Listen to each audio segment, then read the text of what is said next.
Hey everybody, Corey again with CDS Automotive. Today we've got a 97 Buick Lesabre in, crank no start. The customer stated that their wife was driving the vehicle, it stalled out on them, unable to restart, and the power windows died at the same time, coincidentally. So they had this at another shop, and they were suspecting a module issue, but weren't for certain. So it was brought here for a second opinion, and so I just wanted to bring you guys along to show you what I found.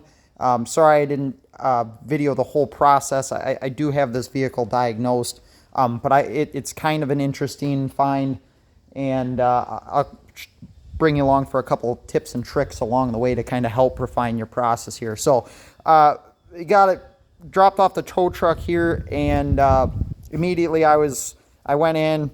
The battery was pretty well smoked, so we've got a power supply on there, of course, as always. I went in, flipped the key on, noticed that the check engine light came up. Awesome. It did, in fact, crank, but did not start. Just listening to the cadence of the engine cranking, I wasn't suspecting an internal mechanical issue. So I just scanned through some scan data, didn't find anything of any relevance. So we're kind of going back to just some preliminary stuff, some old school stuff.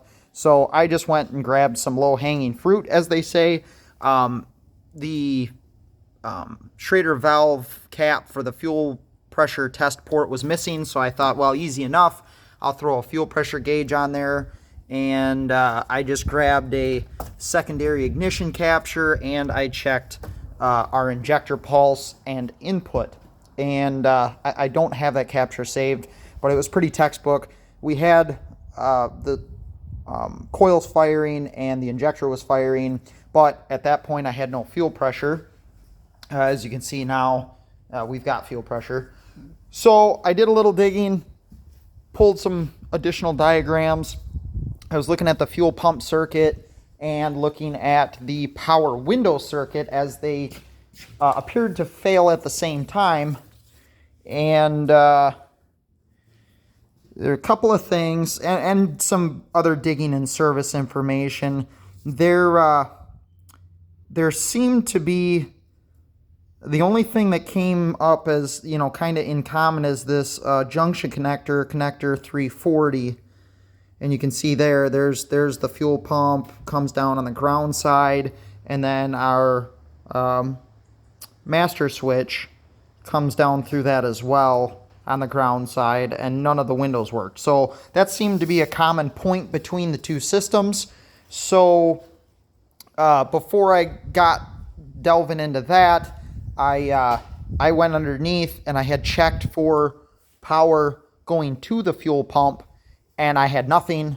And I went underneath. The fuse box is tucked up under the dash on the passenger side, so it's not it's not hard to get to, it's just hard to get up in there to see what you're doing.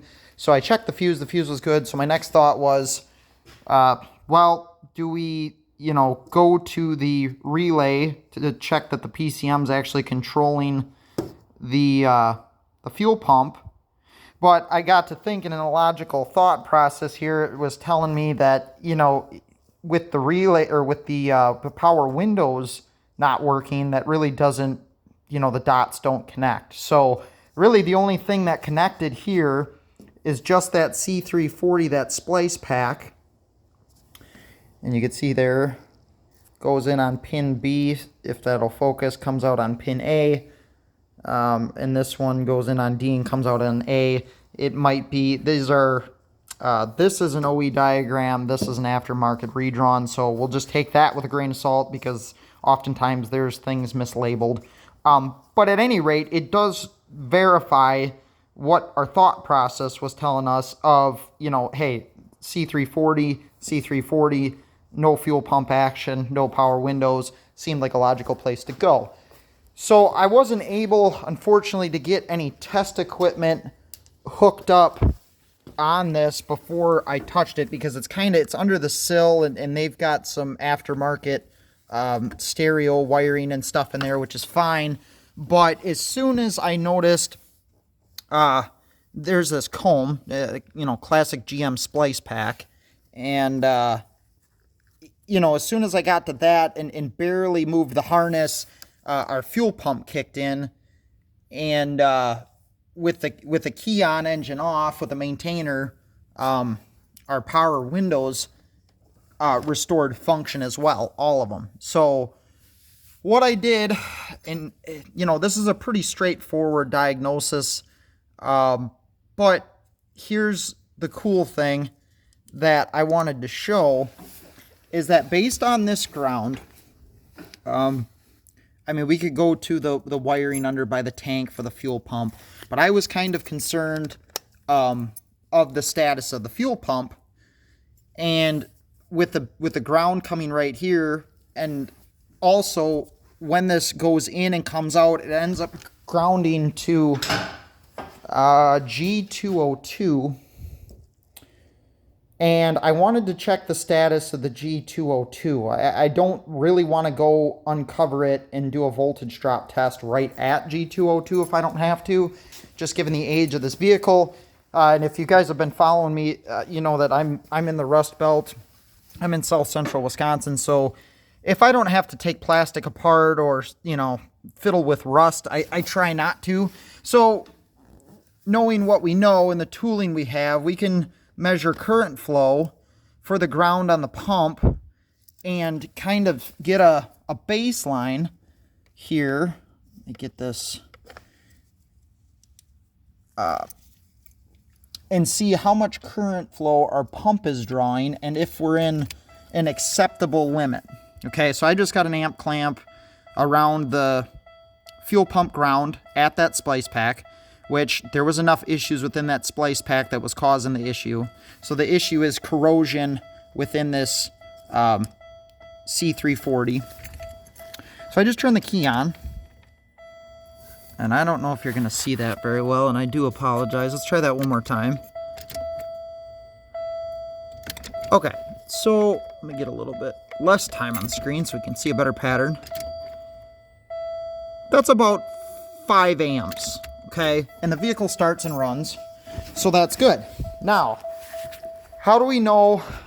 I try not to just go off of generalities, and so there's a cool thing. If you go to Delphi Auto Parts and you look up the year, make, model of the vehicle you're working on, and this isn't always a for sure thing. Sometimes they don't have parts available, but if you scroll down, okay, I looked up and okay, here's our fuel pump. There's the UPC number and the product line and all that. But if you scroll down, they give you some really good information. And look at what we're seeing here. Maximum amperage draw of 6 amps. Okay, we were at roughly 4.5 to 5 amps.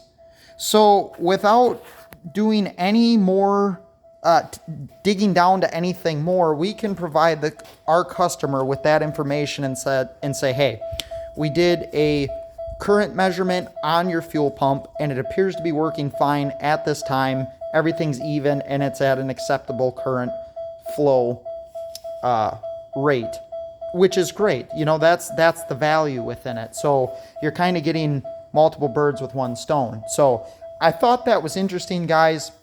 Again, not a super intrinsic diag, but piecing together and utilizing the information that you have with the tooling that you have really helps instill confidence in your diagnosis, first of all, which this one was pretty straightforward. When we moved it, the vehicle started and ran and the power windows work. I mean, that's great confirmation, obviously. But when you can piece together and source information on, for this example, our fuel pump of 6 amps, I'm comfortable with what the pump is drawing, and the customer can be confident that once we fix this, the issue is going to be fixed. Guys, there's plenty of training out there that teaches this thought process. Haken with Shotgun Diagnostics offers classes. He does predominantly Euro classes, but his thought process and the methodology behind it is second to none. learning how to think and how to put the pieces together through this thought process to not be invasive or as least invasive as possible is crucial. And, you know, people like Scanner Danner, and there's a bunch of them that teach the fundamentals, but then they teach the thought process behind it, and they go hand in hand. So you guys, if you thought this was interesting, give it a like, give it a share, subscribe to the channel. I'm going to try and hopefully do more of these videos. I apologize for not bringing you through the whole process. I just use my phone, so I don't have any tripods or anything. So maybe down the road, if there's enough interest that I'll work into that avenue. But at this point, this is kind of what we got going. But I just thought the concepts and knowing where to find some information to help yourself along is crucial. And thanks for watching, guys. We'll catch you on the next one.